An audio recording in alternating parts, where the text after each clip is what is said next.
Hello there, Lunar Squadron, and welcome back to the channel. It has been an exciting few weeks for Marvel Spider-Man 2 and Spider-Man fans around the world, and the fun just does not stop. Now, at the time of this filming, it is Friday afternoon, and pre-orders for Marvel Spider-Man 2 opened up earlier today, so if you have not pre-ordered the game and you are thinking about doing it, you should go ahead and do that. Hopefully you already jumped on it, especially if you want that collector's edition, because I've heard that is a very hot commodity and is going very fast. So hopefully, if you wanted that edition, you got your hands on it. But not only did pre-orders open up, we also got the official listing and landing page on the PlayStation Store for Marvel Spider-Man 2. And on this page, we got some exciting brand new gameplay and story details that provide a lot more context about what we could possibly expect to see in Marvel Spider-Man 2. And today, we're going to break all of those new details down. But before we do that, a couple things. First, if you're new to the channel, we would love to have you as always. And the way to do that,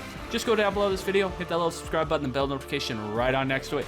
It will notify you every single time Andreas and I upload. And second, if you've not yet joined our Discord server, we would love to have you join our Discord server. It is a great place for you to get to know us, great place for us to get to know you better, and all of the other people in the community. We have so much fun in there. We talk about all kinds of different things: Star Wars, Marvel, DC, anything you can think of, we talk about it. Link to join that will be down below in the description, so you definitely should consider joining our Discord server. Now, with all of that out of the way, Andreas, let's break down some new details. Let's do it, guys.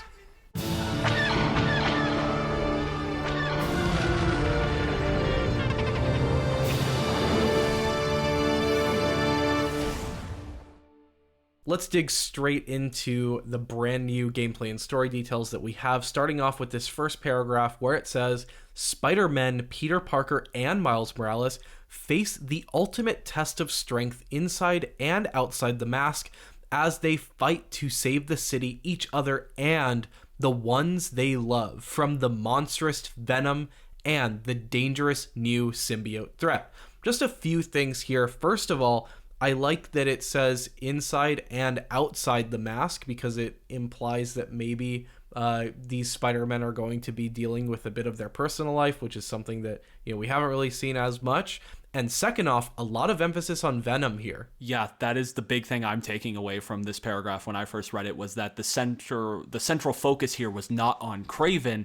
The central focus here is on Venom. So does that mean we were wrong and Venom is going to be serving as the main bad guy? Or does this just mean the fact that Venom was the first one revealed for the gameplay trailer way back when, that they're just focusing on Venom for the sake of the marketing materials for this game? Like, I can see it going both ways. Is he going to play the biggest role, or is it just because it's Venom and he's easy to market and he's a Sony character and like all of that stuff, so it's like easy for them to do? So I'm very interested to see, but I was very that perked my ears up when I saw that Venom here was the central focus of this paragraph and that they're presenting him as the central enemy of this game. Nick, you bring up a great point. Like, if we think about the purpose of this paragraph, it is to sell copies of this game. This is in the storefront. And so marketability is really important for this particular description. And if I'm thinking, how would I sell this Spider-Man game? It would be to just put Venom front and center, because it's freaking Venom. I mean, there's a reason why they made the collector's edition come with this giant statue of Venom. They know it's going to sell well. People love Venom. The Venom movies are very successful in the box office, at least. And who doesn't love Venom? So I think that's a great point, Nick. Maybe it is just this is what's most marketable. It might not be if you're hoping that Kraven or someone else is the big bad of this game. I don't think this would just preclude that from being the possibility, right? No. And the other part that I think is interesting about this paragraph before we move on is where it says, and the dangerous new symbiote threat. Now, you and I sat down and had a conversation before we started this video, and we think this is just referring to the Venom symbiote, but we did think it was interesting that they separated Venom and symbiote to seem like they're two separate entities in the way this sentence is written. So what exactly are they referring here to? My hope would be something like Carnage, but of course, that's most likely not going to happen. It's probably just referring to the Venom symbiote itself, but just a very interesting worded sentence, I guess, to say the least. Now, as we continue, the next paragraph, the second paragraph, doesn't provide anything relatively new. We pretty much know all of this, but The third paragraph does provide some new information where it says, wield Peter's symbiote abilities and Miles' explosive bioelectric powers in battle against new and iconic Marvel supervillains, including an original take on a symbiote-infused Venom, the ruthless Kraven the Hunter, the volatile Lizard, and this is what I want to focus in on here, and more from the Marvel Rogues Gallery. So they teased a few weeks ago at the Summer Games Fest that we would be fighting more than just those three. We'd be seeing more iconic villains and characters appear in Marvel Spider-Man 2. And here we have confirmation on the PlayStation Store's listing that we're going to be battling even more villains from the famous Marvel Rogues Gallery. And I think what's really interesting here is they could have gone with the wording Spider-Man Rogues Gallery, which we're expecting, right? Like, we're expecting there to be more villains in this game beyond Kraven, beyond Lizard, beyond Venom, because that was so much is confirmed during the summer showcase. But what I'm thinking about here now, and I don't know, again, if this is just reading into this a little bit too much, but the selection of the phrase Marvel Rogues Gallery, does that mean that we're expanding beyond the ordinary Spider-Man Rogues Gallery, which, if you didn't know, Rogues Gallery is just a term that refers to like the usual villain suspects for a given comic line. For example, you can imagine the Rogues Gallery for Spider-Man is the very typical suspect of, you know, you've got Kraven, you've got Lizard, you've got Venom. Those would be the Spider-Man Rogues Gallery. But then when you expand it to Marvel, you're opening a whole can of worms, and I'm just sitting here wondering, is that what they intended to do with this? Is this, again, just marketing to kind of hype this up, or is there some truth to this? Are they going to be bringing villains from outside of the usual suspects of the Spider-Verse? Can we look forward to some bigger and badder Marvel villains here? It really is intriguing the way they wrote this. We probably are most likely looking into this a little too deep because they just, you know, the poor marketing intern or whoever wrote this thing was not expecting probably people to go tear it apart and go detail by detail, but I do think it's interesting that they picked Marvel Rogues Gallery, not Spider-Man Rogues Gallery, because when I think of Spider-Man Rogues Gallery, I'm thinking of like the Sinister Six, like we talked about, Doc Ock, Green Goblin, and then the other ones, Kraven, all of those guys, the typical villains you expect to see out of a Spider-Man project.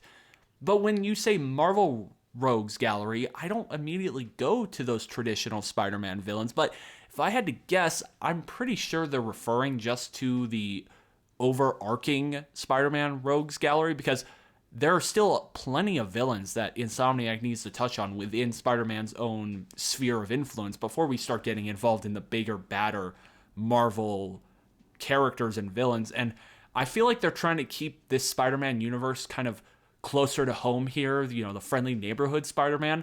I don't think we're going to be seeing anything like a Galactus or a Thanos or an Ultron anytime soon. That's just, I don't think that's going to happen. I don't think it's reasonable to expect something like that, but definitely an interesting choice of words here.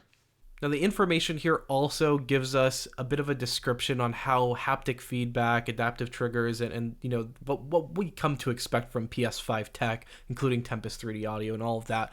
But one of the things that I want to point out is under the Stunning Visuals tab, and that is where it says explore beautifully vibrant new environments and locations, including Brooklyn and Queens. That's something that we've known about for a while now, and it's very exciting to finally go back to Queens. Like, that's Spider-Man's hometown for the first time in video games since the Ultimate Spider-Man. So it's great to see that. But one thing that's new is the confirmation of Coney Island here. That's just awesome. Love to see that. Love to know that we're going to be able to go to Coney Island. I can't wait to go explore around some of these new locations.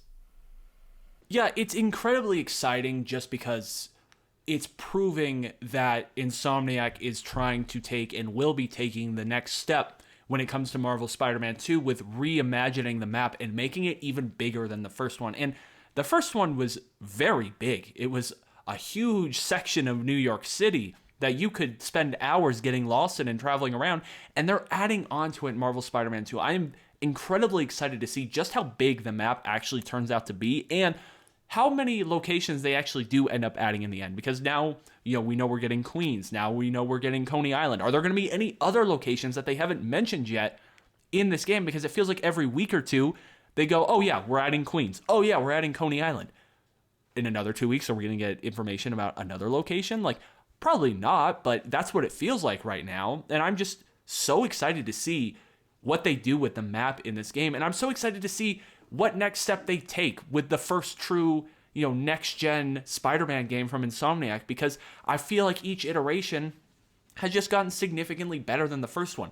Marvel Spider-Man 1 is one of the best games I've ever played. And then I played Miles Morales, and I was like, wow, this improved and made things so much cooler. I don't know how they were able to pull that off, but they somehow did.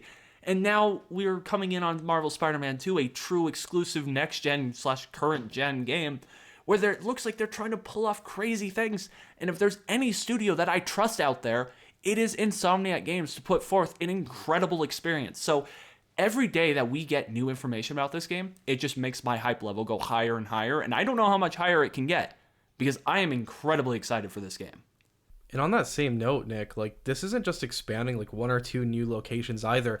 These are massive locations which reportedly double the size of the last map that we had in Miles Morales, which is like, just thinking about that, like, how impressed I was with the size of the map that we got in Spider-Man 1 and Miles Morales, and to think that we are doubling that size. Like, there is twice the playground here, and it's going to be all sorts of different flavors of New York, not just, the standard skyscraper that we are used to seeing in Manhattan. This is going to branch out into the suburbs. Now we've got Coney Island. It seems like there's going to be a real diversity here, and that's something that's just great to see.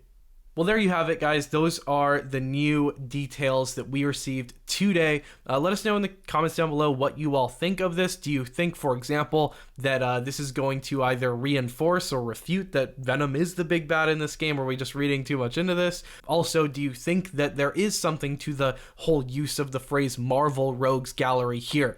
Is it referring to, the fact that there will be more villains outside of the usual Spideyverse villains in this game? Or do you think that we're just, again, reading into this language a bit much? And if you do think that they are going to be pulling villains from the broader catalog of Marvel villains for this game, who would you like to see feature in this game? Would you like to see something crazy like a Thanos, or would you maybe want to see something a bit more level-headed and measured? Perhaps a villain out of, say, the Daredevil catalog, maybe something like Elektra or something like that, like Bullseye, one of the more terrestrial villains that we could pull from, that we could see being in this game, just given, for example, our guess that perhaps Daredevil would be coming into the Spider-Man 2 story a bit more. But with that, guys, that's gonna do it for this conversation. Thank you all so much for watching, and as always, we will see you all next time.